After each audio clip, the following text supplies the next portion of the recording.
Give me at least one secret that you are okay to share it with us tonight live. This secret will be okay for me to share, but I think my family won't be okay with this. But to be honest, I'm wearing this beautiful gown from Gerald Yakat, but I don't have an underwear.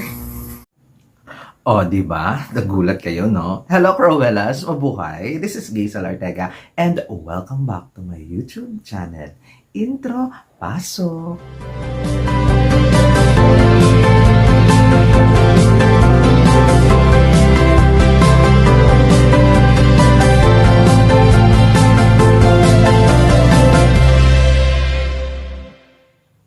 Hello! Kamusta po kayong lahat? Good morning, good afternoon, good evening. Ano mga oras kayo nanonood sa akin ngayon? Marami pong salamat. Siyempre, nagising ako ng bonggang-bonggang maaga. Kasi yung Miss Universe Philippines Pasig ay may trending na ginawa.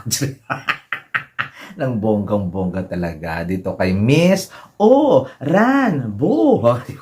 Si Miss Antoinette Faith Bernardo ay talaga lang naman one of the most honest and authentic Q&A ever in the history of pageantry. Nakakaloka. At syempre para makita ninyo ng bonggang-bongga kung ano ang honest and most authentic Q&A. Eto, ipapanood ko sa inyo. Bjing! Give me at least one secret that you are okay to share it with us tonight live. This secret will be okay for me to share, but I think my family won't be okay with this. But to be honest, I'm wearing this beautiful gown from Gerald Yakat, but I don't have an underwear. So that's my secret. And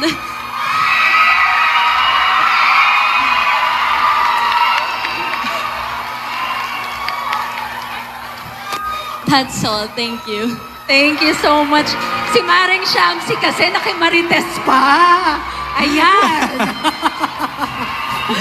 Thank you so much. Grabe. I love it. How candid this night What could a ever way be. to end the Q&A round. Our fourth runner-up is our candidate from Oranbo, Antoinette Bernardo.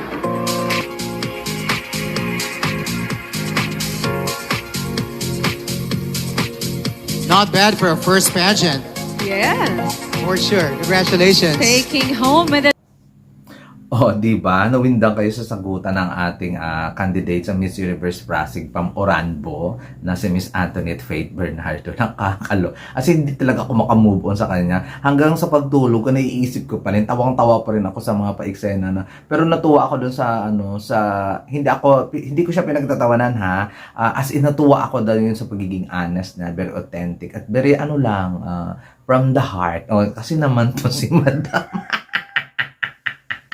Si Madam Shamsi naman kasi, ano ba naman Madam Shamsi?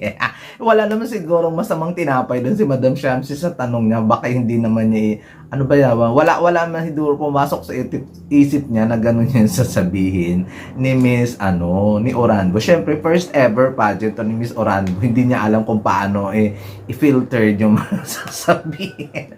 Normal kasi. Natatawa ako pa rin hanggang sa ngayon. Kasi syempre sa journey at pagsubaybay natin sa beauty queen, normal talaga na hindi naman sila nag-underwear para lang hindi lang mga bumakat bagay yung mga garter ng mga underwear sa mga gown nila, di ba? Hindi ko kinaya.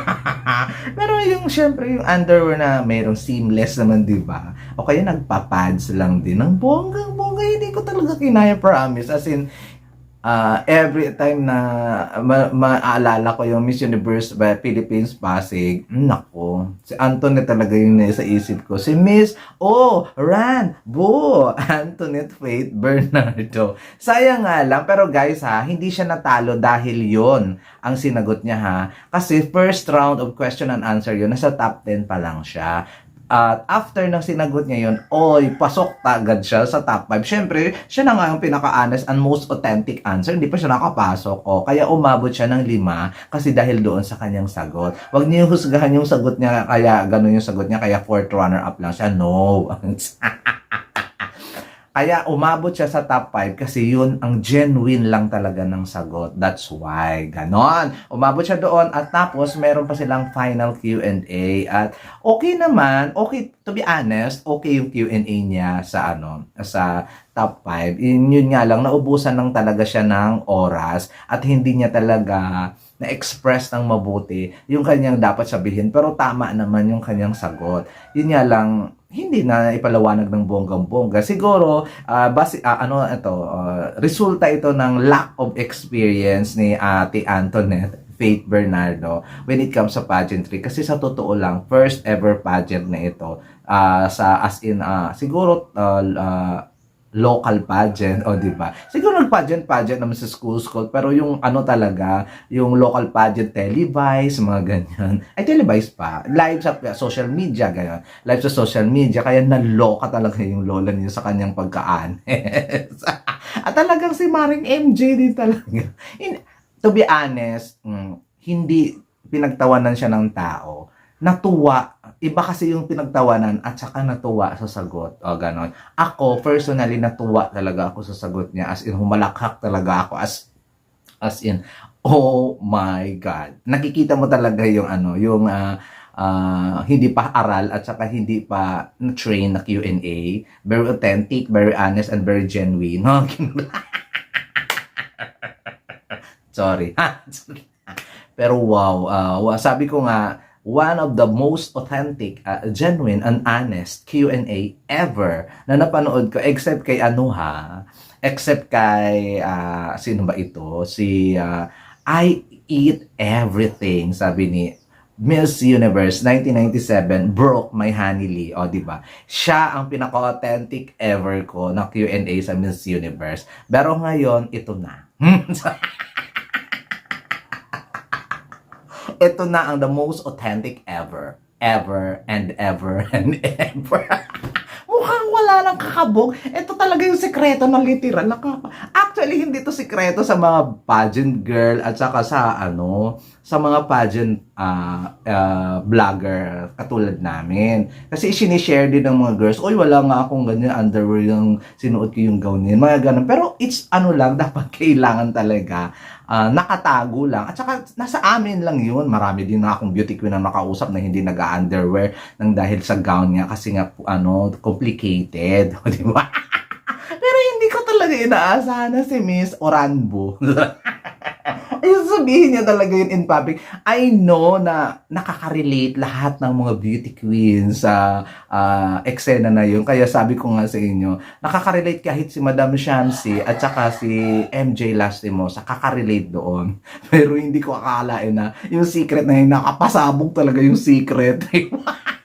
Siyempre sa hindi nanonood na ng pageant talaga at hindi nakasubaybay sa mga girls, anong iniisip? Kaya totoo naman yung sinabi niya, okay lang sa kanya na wala siyang underwear nung sinuot yung gown na yun, pero feeling niya yung family niya hindi okay. Siyempre, Diyos ko, naiiyak ako kakatawa sa kanya kagabi, promise. As in, pero aabangan ko siya. Konting tone lang mong body, be. Beautiful yung lola mo. Rico. Aabangan ko siya. Na-excite ako. Sana hindi niya baguhin yung pagiging hindi niya, ba tawag doon? Hindi niya baguhin yung ganong personality. Kasi yun yung nagbibigay sa kanya ng amazing, ano ba tawag doon? Amazing aura. Yung ganong personality. I like her. Tandaan ninyo sa inyong mga utak na si Miss Antoinette Faith Bernardo lang ang makakapagsalita ng gano'n. Tapos, very sabi pa niya, di mo, kaya pang mag-gown na lang panty. Nakakaloka. Hindi ko kinaya, promise. As in, hindi ko kinaya ng bonggang-bongga. So, ayun guys, ano ang inyong masasabi dito kay Miss Oh, Rambo na si Miss Antoinette Faith Bernardo, di ba? First ever pageant na ito. So, be kind sa ating girls. Kasi, alam ko naman yung mga nagdadaanan nilang mga girls. So, anong comment down below? Ba kayo natuwa ba kayo? Natawa ba kayo? O whatsoever? Anong naramdaman ninyo nung narinig ninyo ang kanyang Q&A sa Miss Universe Pasig 2025 or Miss Universe Philippines Pasig 2025. Comment down below lang kayo ha. Wag kayong ko sa kanya ha. Huwag kayong mang-okray kasi ako never ko okray niyan kasi nakarelate ako. Wow! Nakarelate ako na walang panty. Charot lang. Huwag kayong mang-okray dyan ha. Matuwa lang tayo doon sa eksena and very honest, genuine and authentic siya. Maraming salamat. Napagod ako doon. This is Gaisel Ortega and paalam. See you later sa live ng Miss Universe Philippines. Tacloban.